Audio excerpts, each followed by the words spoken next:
বেনামাজি একে বিধর্মী বলা যাবে না, বেনামাজিকে অমুসলিম বলা যাবে না,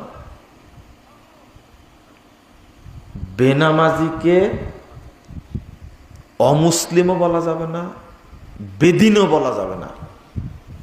ওকে বলতে হবে কাফের মুরতাদ। কি বলতে হবে? কারণ আল্লাহ বলেছেন কাফের, রাসূল বলেছেন কাফের, সাহাবীরা বলেছেন কাফের, তাবেঈরা বলেছেন কাফের, তাবেঈরা বলেছেন কাফের। কাফেরই বলতে হবে ওকে।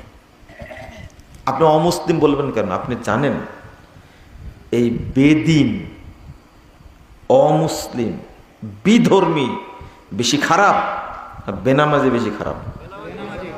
কেন? উত্তর দিলেন, কিন্তু কেন এটা বলতে হবে? কে পারেন বলতে? হলো না। একজন বলেন অন্তত, বক্তব্য নাকি শুনেন আমার।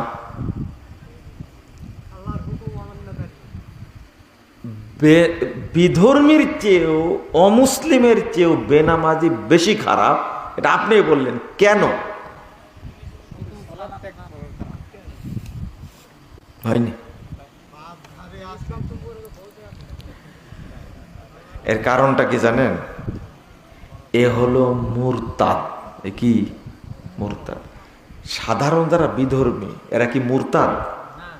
ওরা এমনি কাফের, ওরা তো মুরতাদ না। মুরতাদ কাকে বলে?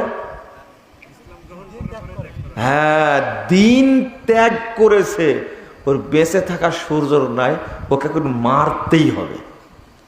কিন্তু বিধর্মীকে মারা কি ফরজ? হত্যা করা কি ফরজ? এই দেখেন, বিধর্মী অমুসলিমকে হত্যা করা কি ফরজ? না।